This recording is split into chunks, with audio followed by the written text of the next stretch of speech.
Happy Hour, the podcast that explores new and exciting historical fiction novels. I'm your host, Jane Healy, and in today's episode, we welcome internationally best-selling author Marjan Kamali to discuss her latest novel, The Lion Women of Tehran, which came out in September? July. July. Oh yeah, because we had booked for July and then yeah. Yes. So you're here. Thank you so much for Here. doing this. Thank you. I'm going to do a quick bio and then I have a bunch of questions. And then to remind everyone to put questions in the chat or the Q&A. And after my questions, I'll field yours to Marjan. Marjan Kamali was born in Turkey to Iranian parents. She spent her childhood in Kenya, Germany, Turkey, Iran, and the United States. She holds degrees from UC Berkeley, Columbia University, and New York University. She's the best-selling author of The Stationery Shop and Together Tea, and the 2022 recipient of the National Endowment for the Arts Creative Writing Award. Her novels have been translated into more than 20 languages. Marjan lives with her family in the Boston area. Again, welcome and thank you for doing this. I'm so glad we could finally schedule it. Thank you so much, Jane. Thank you for having me. Yes, yes. So tell us about the premise of this wonderful novel. I thought it was so interesting that it evolved from a character in another novel that you were working on and you put aside. I was like, that is brave. So tell us about that. Absolutely. Well, after my second book, The Stationery Shop, came out, I started working on the next one. And it was a novel about four moms in suburban Massachusetts who were going through their firstborns applying to colleges, and to hang out, to have fun, to relax, they would go to Miss Ellie's cafe. And the owner of the cafe was this elderly Iranian woman. But I was over 100 pages in when the pandemic began. And during lockdown, I was scrolling social media. It was that very strange time when it was 2 weeks to slow the spread, but we didn't know what was going to happen. And as I was looking at Instagram, I came across these posts from a friend of mine who was my friend not just on Instagram, but we had been best friends once upon a time. And we had been very good friends in elementary school in Iran. And I thought again about the different directions our lives had taken. I thought about how, now I was this writer writing stories in the US. She is working for a human rights organization in Iran. Yeah. And I just was so struck by how these friendships we make when we're young really shape us. And I realized, truthfully, Jane, I wasn't that interested in those four moms, nor their travails of having to worry about what college their kid goes to. I was getting almost myself bored with that, annoyed with that. It was becoming a murder mystery, actually. It was becoming a murder mystery, Amazing. as you can imagine. So anyway, I put that aside and I took a deep breath. I knew I really wanted to write the story of a broken friendship.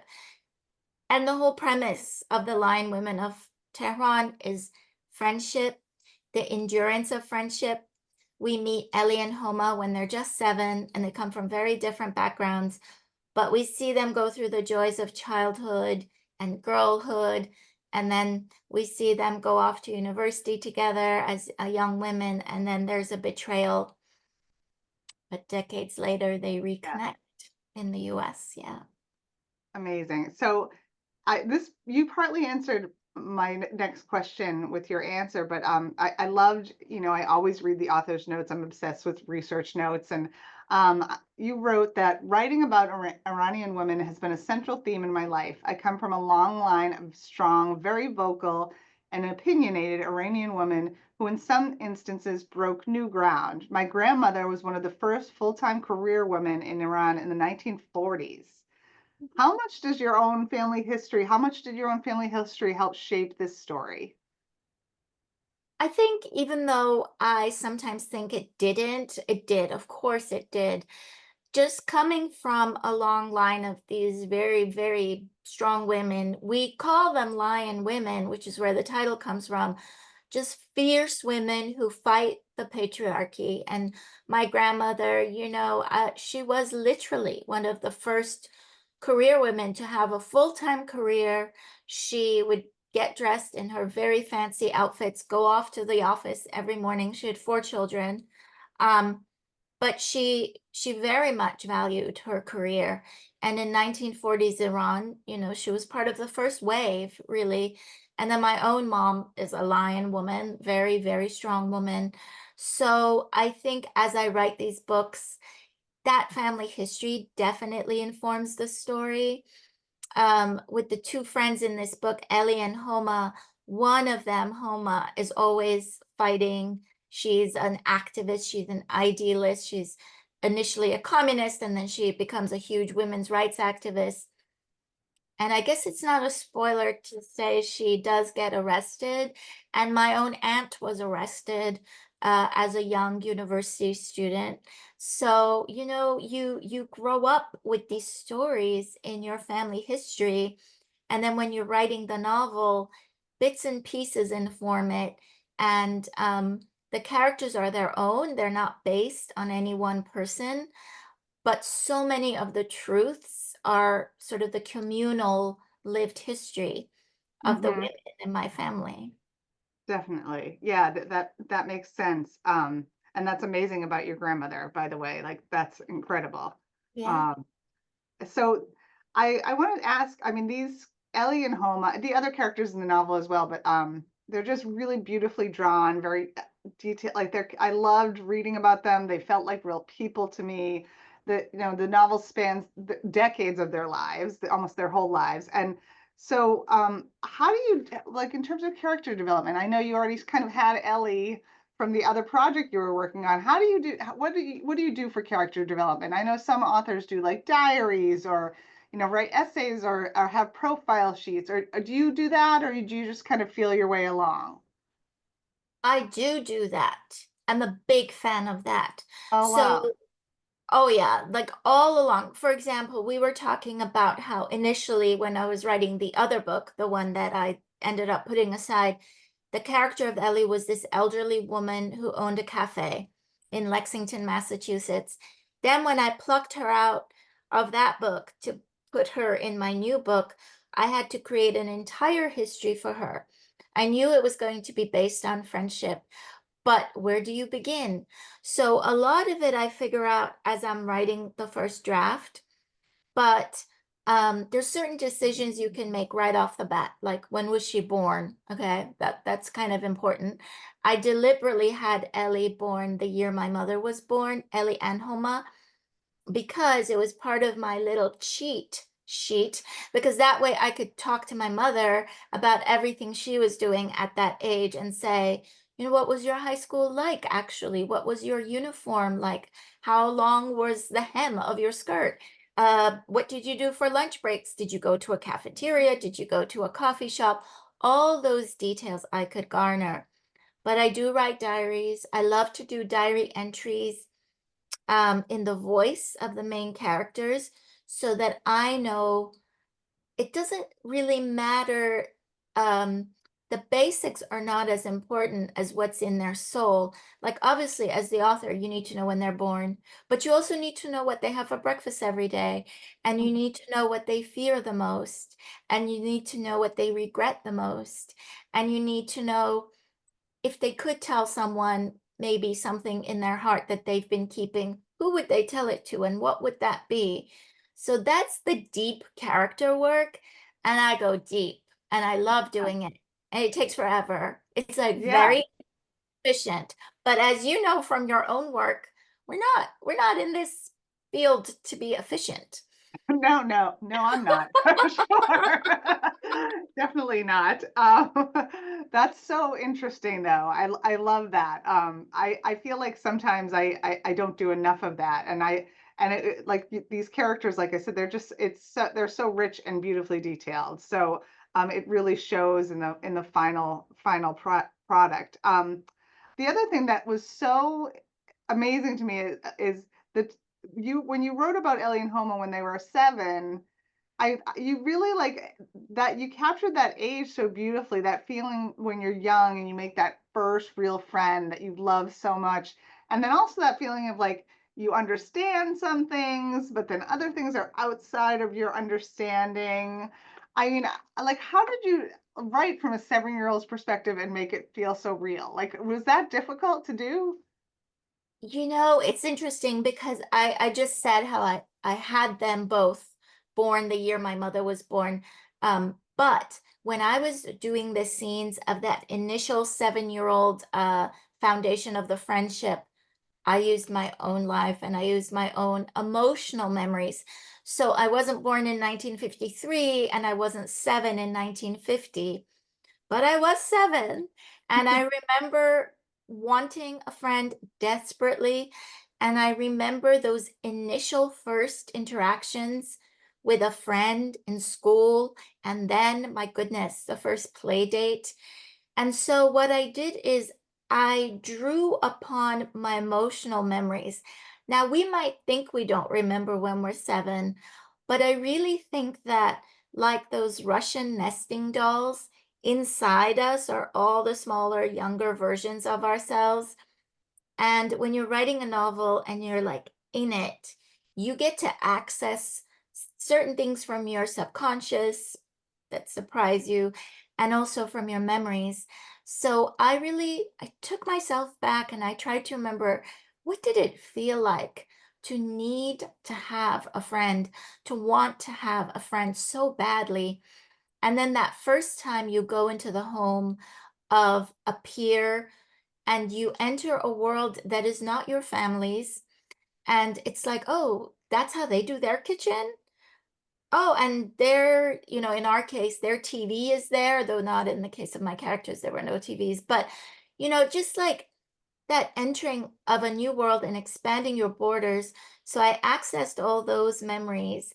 And it was a really interesting exercise for me because I really wanted to capture girlhood. And I think girlhood is so elusive.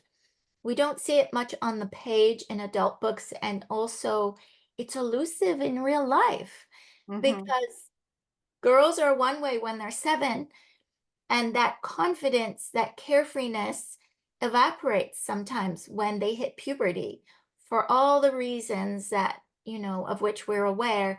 And I wanted to capture our two protagonists at their core before Hmm. the world got to interfere with them and before the world got to insert its very didactic version of who they needed to be.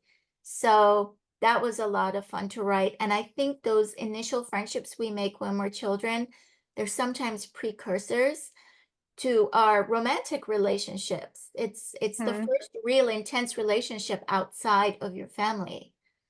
Yes, so true. And those chapters were so charming, the way they interacted. And you also do such a beautiful job with like not the settings and the smells and the food and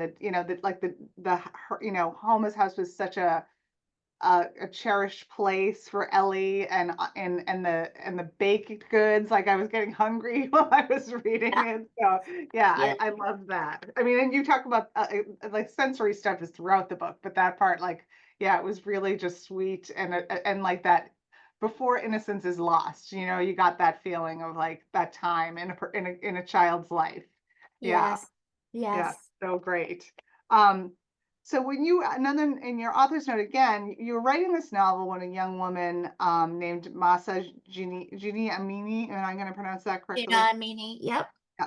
She was killed by Iran's security forces for wearing improper hijab. Hijab is that Yep. pronounced? Her death resulted in an uprising, and I went back and to the news reports because I remember it, but I hadn't read about it in a while. An uprising of women and girls protesting, and and how did that feel? You're writing the story and about history, and here's history repeating itself while you're writing the story. And did it change anything in the final draft of the book? Did it change the way you wrote the story? Yes, it changed the ending. Oh, So, really?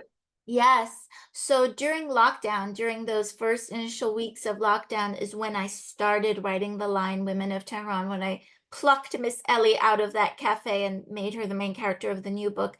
And then I wrote it the rest of 2020, 2021, 2022. It was September 2022. I was more than halfway done when Masa Jina Amini was arrested. And after her death, women and girls poured into the streets because it was almost like the last straw of a long, long, long string of injustices that they had had to bear.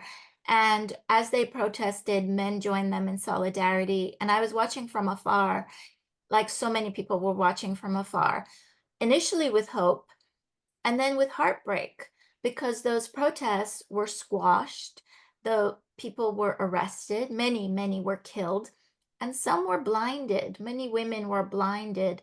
It was a very cruel response to this movement that threatened the power of a theocracy. And Hmm. so I did change the ending. You know, you can imagine I'm writing the story, I'm doing the 50s, 60s, 70s, and then this stuff is happening in real time, unfolding on my screen. And so it made me change the ending. I hadn't yet written the end, I hadn't written it yet, but it made the ending that you have now read, you see. And so I added a new time period to the book, and I don't know if we do spoilers on this program, but it No, definitely. that makes sense. Like thinking about the ending now, that makes, yeah, Yeah. no, total sense. But we won't do spoilers, so Okay, we okay. won't give away. Um, Another quote from your author's note: "I'm a novelist, and I know the power of story. For as long as they have lived, Iranian women have known the power of story. The book is dedicated to the brave women of Iran, and it's as I was reading, it's funny. The Beantown Girls is published illegally in Iran, and so Oh, because they don't go by international copyright laws, which yeah. it is what it is. But the kind of the silver lining of that is I get letters, I get emails from women in Iran who have read it, and I've been corresponding with this young woman Selvi in Iran, and as I was reading this book, I was thinking about her. And it was just, it moved me on a deeper level, knowing someone who's living there and going through this in 2024. So what has been the reaction? I'm going to get like a little choked up here. What has been the Mhm. reaction of this book among the Iranian women that you've met that have read it? Well, first of all, I want to thank you for writing to her, and I Oh, want to thank you for keeping up that correspondence because they feel very much forgotten and disconnected from the rest of the world. And the books that you and I write here in the US, they do get translated illegally because you and I can't even do a foreign edition because we'd have to sign a contract and we can't because of the sanctions. But B, they don't adhere to international copyright law. And I know the stationery shop is out there in Persian and being sold in bookshops. And I guess in a way, I feel, yes, it was illegally done, but I'm glad that the people are getting to read your book, and I'm glad they're getting to read my book because it's not their fault that they can't have access. So thank you for communicating with her. I'm sure it means a lot. As far as reactions from Iranian women to me, um, honestly, they're very grateful. I think one thing that was happening during that women life freedom movement, which is the movement we were just talking about after Massa Gina Amini was killed and the protest happened, is that people there, women there especially, felt invisible and silenced, and they just wanted their voices amplified. So what I get usually is, honestly, thank you. Thank you for telling our story. And I hear a lot from Iranian American women. And the Iranian American women, I just had a book club with a beautiful group in LA this morning. And they say thank you because this is our sort of shared history. And sometimes people don't know it. And as Harry Truman said, there's nothing new in the world except the history you do not know. And sometimes people don't know that the women were living in a certain way in the 50s, 60s, and 70s. And they don't know that they had a lot of rights that were then taken away. They assume they never had them. But I think it's very different to have had these rights, to have had a certain life, and then to have been told Actually, no more. It's a Hmm. very bitter pill to swallow. Very. And yeah, I was doing some reading today, and one of the things I read in one of these articles is that Iranian women today have less rights than their grandmothers. And that was a Absolutely. chilling thing to hear, and I think you're right that people aren't aware of that. A lot of people in the world are not aware of that fact. So yeah, Yes, it's like the reverse. Like a woman who is 60 years old or above in Iran today lives with the fact that her daughters and granddaughters have less rights than she did growing up. So my mother had more rights growing up than I would if I were there, or than that my daughter would. Um, unbelievable. and my Yeah, grandmother had more rights. Can yeah. you believe it? Yeah. No, no, I can't. Um, I have some questions that I ask every author that comes on about kind of more writing in general, about the writing process. And so, for this story, it sounds like it's semi-autobiographical a little bit, and it's taken from your family history.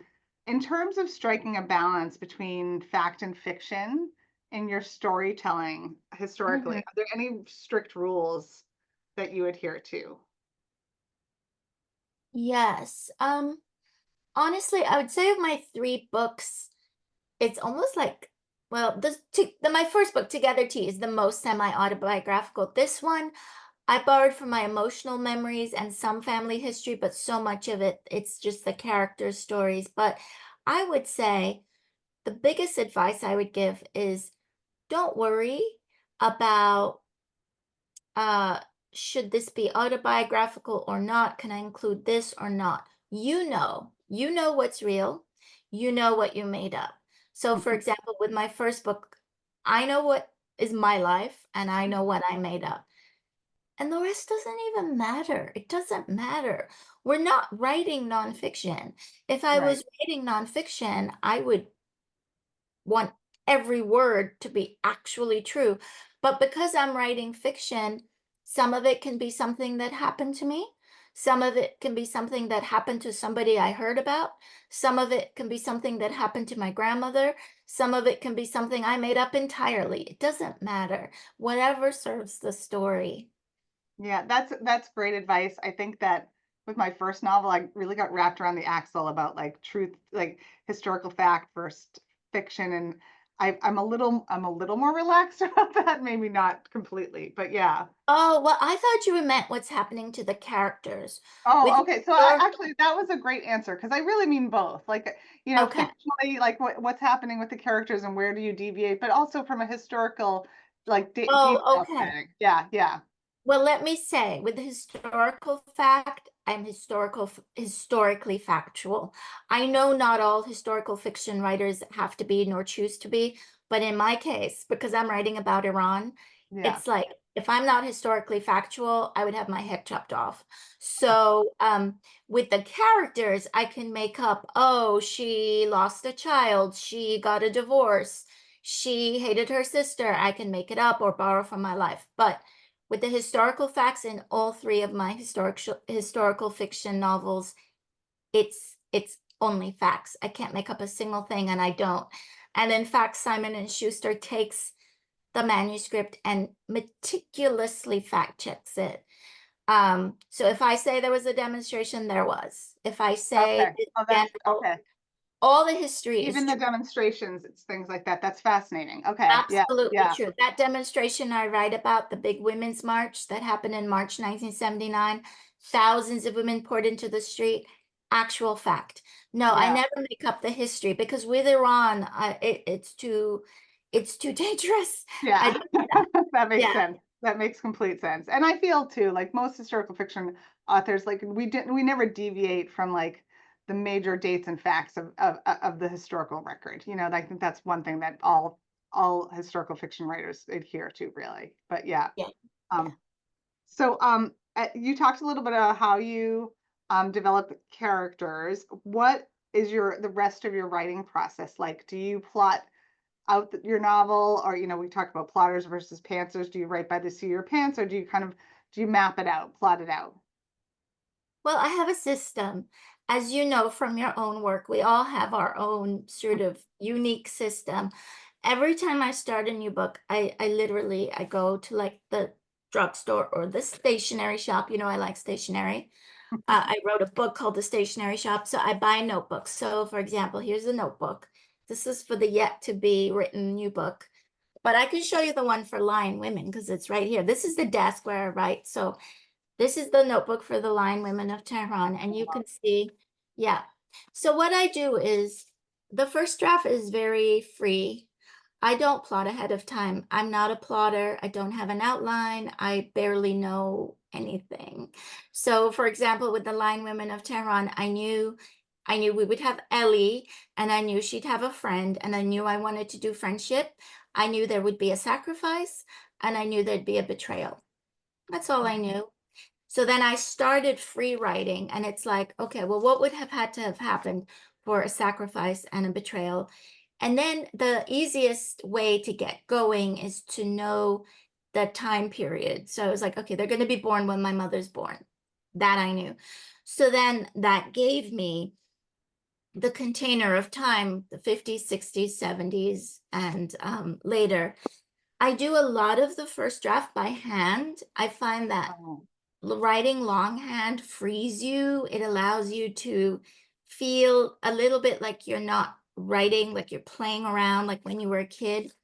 So in this notebook, there are literally scenes that you have read in the hardcover of The Lion Women of Tehran that I wrote by hand. And, they're like here, they're just in my notebook. Then I transcribe them. Those childhood scenes that you were mentioning earlier in our conversation were written by hand wow. during lockdown with a pink pen. I don't know why, but they're in a pink. Um, and then as the draft develops, I learn more about the characters and I learn more about their backstories. That's when the diaries come in that we were talking about.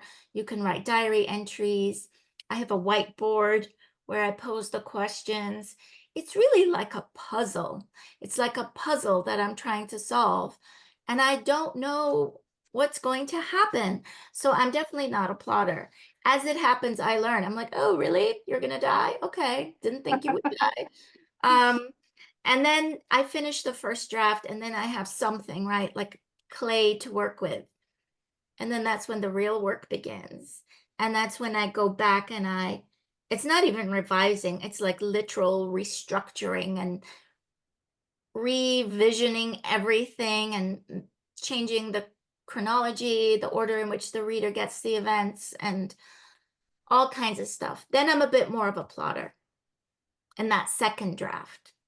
Fascinating. I love hearing people's processes because everyone's is it's so different and there's no right or wrong way. It's just like, yeah, so It's just interesting. whatever works for you. There's no Whatever. right or Absolutely. wrong. I wanted to ask you because you teach writing, and I have friends who have taken your classes and adored having you as a teacher.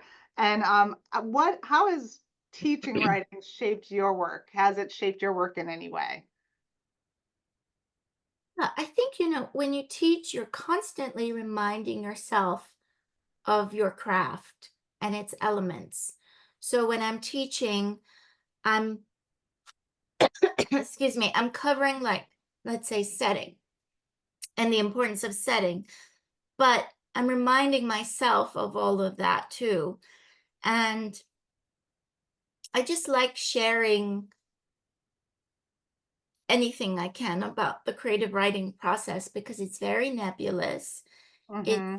incredibly intangible and it's a bit mysterious. And so I don't know if you can really teach writing, but you can teach the craft of writing and you can say, look, guys, here's how you can develop a character. Mm-hmm. Um, because writing students may not think to write diaries in the voice of they might think, why would I do that? And in fact, I do get resistance, Jane. Sometimes they're like, oh, but that's going to take up a lot of time. And then I'll say, what have you been watching lately? And they're like, oh, I watched this show on Netflix. I binge watched 27 episodes. I'll say, I think you have the time. Right, right. I've been scrolling TikTok for 3 hours. Yeah, right. Exactly, exactly. And I'm like, why is that a better use of your time than writing in the point of view of your character in your diary? You know? Right. Um, so yeah, I do love teaching. It's very interesting. And it's very interesting to sort of again, like you said, see how everybody's process is different. I love to see, yeah, I love learning how different people do it. Yeah. Um, I know that, people, at the audience, we have some aspiring authors in the audience always on these podcasts. And there's some great, lovely comments about your books, and I will send you the text messages, chat Okay, yes, afterwards. thank you. Because Yeah. anytime you see me put on my glasses, it's harder to be able to read the text side. But Yeah, yeah, I'll text you. I'll send you it. I get a document afterwards. But so you published 3 novels, highly successfully. You teach writing workshops. So what's the best advice you can give to aspiring authors about writing and about getting published, which are very, very different things, as we know. But what is your best advice? well, the first part of my advice won't surprise anyone. It is to read, read, read. And now I teach undergrads, and sometimes, not my students, but I have heard of students who come into the creative writing workshop and they say, I don't like to read. And I know this is going to get me into trouble, but if you don't read, I just don't understand how you could possibly think that you could write, because they go hand in hand. So read, read, read, which I'm sure most of your aspiring authors know. The second part is a great piece of advice that I first heard from Anne Hood, and I wish I'd heard it in my 20s. It's to throw away the clock. Throw it away. Just put Mm-hmm. that notion of a deadline or X by X. I have to write 1,000 words by the end of the week. No, none of that. We don't need to count so much. We just need to play and to write. And I would say no one on this planet Earth is going to care about your writing and your career as much as you do. Not your mother, not your spouse, not your best friend. You have to care. And or at least that's been my experience. If there are other writers out there who've had that kind of level of passion, good for them. But you have to believe in yourself, and you have to believe in your books, and you have to believe in your characters. No one else is going to do that. Mm-hmm. Nor should they. It's your thing. You should do it. And the other, I said I would say two, now I'm saying like five, but the other piece of advice I would give is to stop thinking of this as something you have to do or must do or a chore. It is a Mm-hmm. privilege. It is a privilege. There are people in this world who are, in the coal mines, and you and I just spoke about women who have no rights or very little rights. So it's a privilege. It's a privilege to take pen to paper. Yeah, all very, very good advice. I skipped a question that I meant to ask you because I'm just so excited for it. The Stationery Shop is being adapted by Netflix. Did I get that right? It was optioned by HBO, HBO. Okay. but Yeah. but that fell through. I'm going to be honest. That's not Oh, happening. okay. Yeah, Okay. and we Is can there talk about why, but yes, no. are there anything in the works for any of your 3 of them? Because this would, I mean, I was like trying to I was picturing it as a movie in my mind. It's so cinematic. So, Yeah. has there So been any interest? there has been interest in the Lion Women of Tehran, and then I got the rights back to the Stationery Shop, and there's interest in that. So Good. both are like on the back burner. But when Warner Brothers and Discovery merged, they bought Hmm. HBO. Oh, right. HBO Max became Max, and all these period dramas were put on the chopping block, including mine. So now we're starting over, and we'll see what happens. All right, fingers crossed. I know you'll keep us posted. Are you ready? You just mentioned your new project. Are you ready to share anything yet or not yet? I will share a little bit. So we know I bought the notebook. Isn't that good? So like I have Yep, that one. It's pretty darn blank, my friend. Look. that's But I okay. have a notebook, so I think that's a step. I know the theme. I know the theme. The theme is gonna be, um, well, you could argue this is the theme of all three of my books, which is that love outlasts loss. In Together Tea, it's a mother-daughter story. They immigrate to America. It's loss of country, loss of identity. But in the stationery shop, we know it's a love story and it's about lost love, but how that love stays. Oh my God, I love our guests. And That was Mona. Mona, Mona did you know Lisa. Mona is my daughter's name? No, I didn't. Yes. I remember. Okay, I remember because your author's note said that too. I forgot you had a daughter named Mona. That's Mona Lisa. I'm Okay, that's Mona. Well, I love just by virtue of the name. Um, yes, and the friendship story is also love outlasts loss. So this fourth one, Jane, all I will say is that's the theme, and it's going to touch on grief because I lost my father in August. And this has just shown me, A, how lucky I was to have had him as long as I did, but B, I am just going through a lot of the grief still and learning about losing a parent when you're middle-aged, which I know is very different than losing a parent when you're young. Um, but it has its own meanings, right? You never know the world without them. So yes, I guess I'm not really saying much because I need to get going and I need to write so I can tell you what it's really about. And you shared some beautiful stories about your dad on social media, and I'm really, really sorry for your loss because he sounded like an amazing man. I'm really sorry about that, and that you're still going through the grief, of Thank course. you. Yeah. Um, yeah, understandably. Um, how can readers best keep in touch with you these Oh, days? yes. Well, the aforementioned Mona, my Mona, has told me, chided me, that I never mentioned that people should follow me on social media. I still, in my middle-aged way, feel it's a little odd to do so, but it isn't, is it? I'm No, supposed to no. do that. Yep, yep. Okay. So I'm gonna put this is my handle on Instagram. I just put it in the chat. And obviously I'm on Facebook. I have a public page and an author page. It's just my name. I am on Twitter. I'm one of the last remaining old guard there. But yeah, I think Instagram these days is the best way. And my website, which is just my name, .com, and that's also good. And I do have a newsletter that I just started, Jane. I sent out the first one in November, and you You're can sign up good. for my newsletter. I'm also supposed to say that. I'm Yes. so not good at those things, but Oh, it's I, hard. I know. right? I let what I'm supposed to tell them. So Yeah, anyway, yeah, that would be good. See you on, excellent. yeah. I'll take a couple questions and then we don't want to take up too much more of your time. I see a couple in the chat and the Q&A.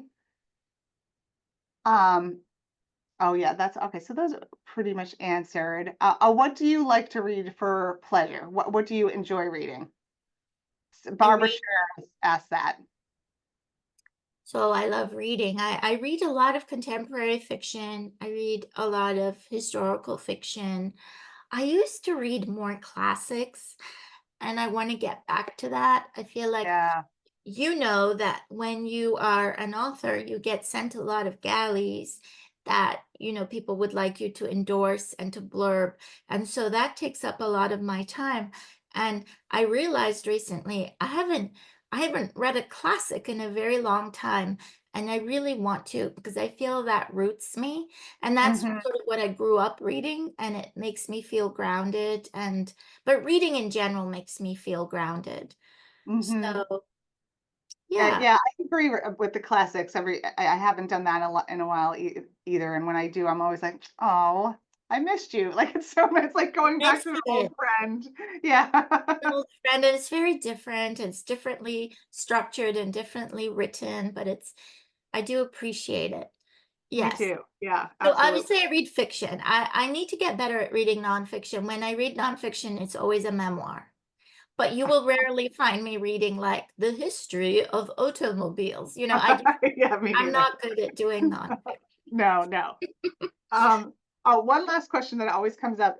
Your covers are really unique and beautiful. The palettes are beautiful. Do you have much of a say in cover design? Do they give you much of a say? I do have some say.